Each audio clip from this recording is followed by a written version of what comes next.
ભાવનગર શહેરના ગઢેચી વડલા પાસે આવેલી અમર સોસાયટીમાં કેટલાક અજાણ્યા કારમાં આવેલા શખ્સો દ્વારા ચૂંટણીમાં કોને મતદાન કર્યું તેને લઈને ઘરે ઘરે પૂછતાછ કરતા હોવાને કારણે મામલો ગરમાયો હતો। કુંભારવાડાની અમર સોસાયટીમાં આવેલા અજાણ્યા લોકો દ્વારા ચૂંટણીમાં કોને મતદાન કર્યું છે તેને વિશે પૂછપરછ કરતા સ્થાનિકોએ વળતા સવાલો કર્યા હતા। વળતા સવાલ લોકો કરતા આવેલા શખ્સોએ ખાનગી રાષ્ટ્રીય ચેનલમાંથી આવ્યા હોવાનું જણાવ્યું હતું। જો કે કોને મતદાન કર્યું તે જાણી શકાય નહીં તે માટે સ્થાનિકોએ વળતા જવાબો આપતા અને આવેલા લોકોની ખરાઈ કરવા માટે તેમની અમદાવાદ ખાતેની પણ ઓફિસે ટેલિફોનિક વાતચીત કરતા સંતોષકારક જવાબ નહીં મળતા લોકોએ લીગલ ફરિયાદ કરવાનું કહેતા ચાલ્યા ગયા હતા। આમ કોણે કોને મત આપ્યો તેવા સવાલો થઈ શકતા નથી તેવું સ્થાનિક લોકોએ જણાવ્યું હતું।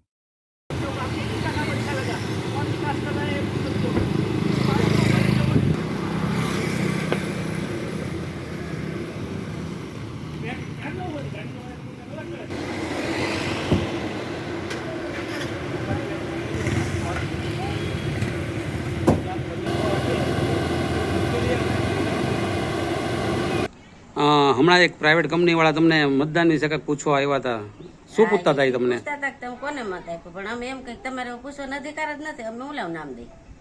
બરોબર પછી છે। ઉંમર પૂછવા માંડ્યા, હમ પછી જાત પૂછી અમારે, પણ અમે કીધું જ નહીં કઈ। એટલે તમે કોને મત આપ્યો એવું પૂછતા હતા? તમે કોને પ્રધાનમંત્રી પસંદ કરો છો? મેં અમને એટલે ખબર ન પડે, જવાય અજાણ્યા ભારી એટલે અમે એવું કઈ કહી જ નહીં।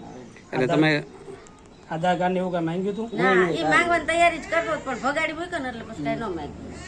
કેટલા જણા હતા એ લોકો? એ અહીંયા તો 2 જણ જ આવ્યા।